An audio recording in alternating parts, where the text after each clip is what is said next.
हमारे समाज में तांत्रिक को लेकर एक डर है, पर वास्तव में यह डर क्यों है?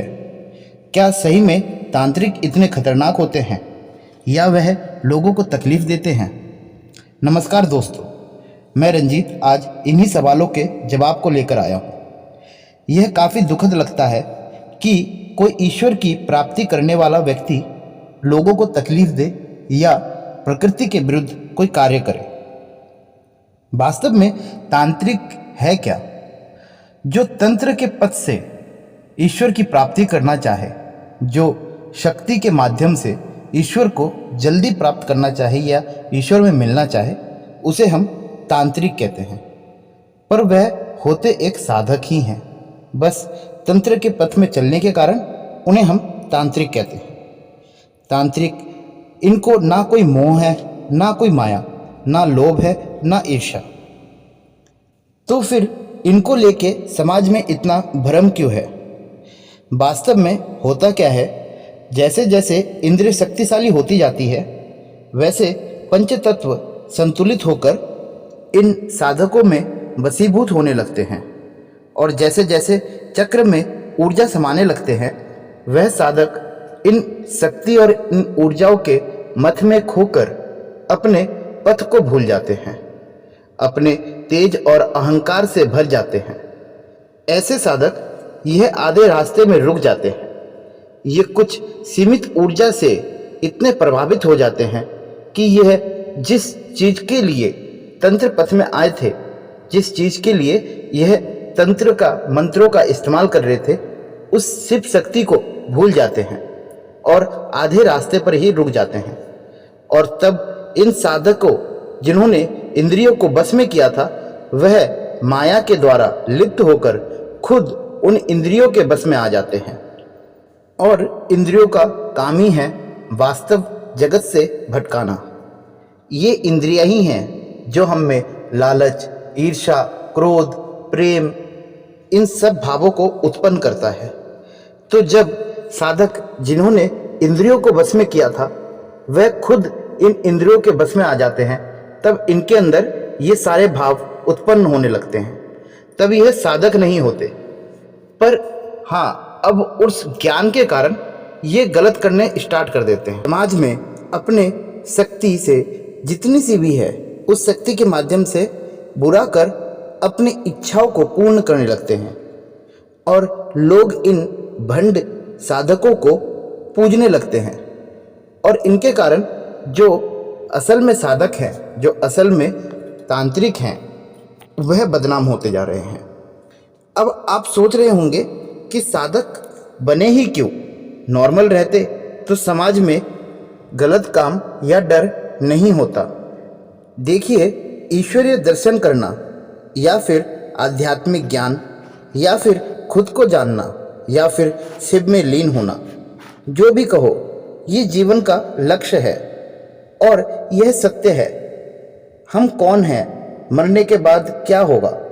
सत्य और असत्य क्या है? पाप पुण्य क्या है? ईश्वर है या नहीं? यह सवाल नहीं, यह एक कर्म है जो हम सबको करना है। वह इस जन्म में करे या फिर अगले, पर हम सभी को इस पथ में चलना ही पड़ेगा, उस सत्य को जानना ही पड़ेगा। श्री राम, वह भी आश्रम में ज्ञान प्राप्ति के लिए गए थे। वहाँ पे सिर्फ उन्होंने धनुर्विद्या नहीं सीखी थी, वहाँ पे आत्मिक ज्ञान, वह खुद कौन है, आत्मा क्या है, ईश्वर क्या है, इन सब के बारे में भी ज्ञान प्राप्त किया था। सिर्फ उन्होंने ही नहीं, श्री कृष्ण ने भी ऐसा किया था। यह दोनों अवतार होते हुए भी मनुष्य शरीर में होने के कारण इस ज्ञान को प्राप्त करना पड़ा। तो हम लोग तो साधारण मनुष्य हैं, तो हम लोगों को तो यह प्राप्त करना ही पड़ेगा, इस ज्ञान के पथ में चलना ही पड़ेगा। ऐसे ही श्री कृष्ण ने ये नहीं कहा कि अहम ब्रह्मास्मि।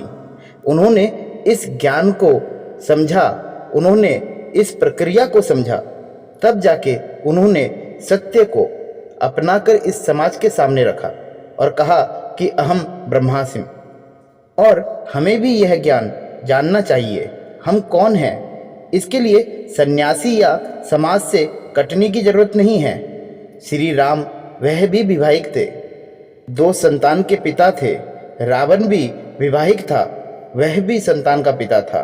श्री कृष्ण भी विवाहिक थे, उनके भी पुत्र थे। तो यह समाज के साथ, समाज के जैसे होते हुए भी हम इस ज्ञान को प्राप्त कर सकते हैं। यह एक भ्रम है कि धर्म के पथ में चलने के लिए हमें समाज को छोड़ना पड़ेगा, हमें घर परिवार को छोड़ना पड़ेगा, हम विवाह नहीं कर सकते।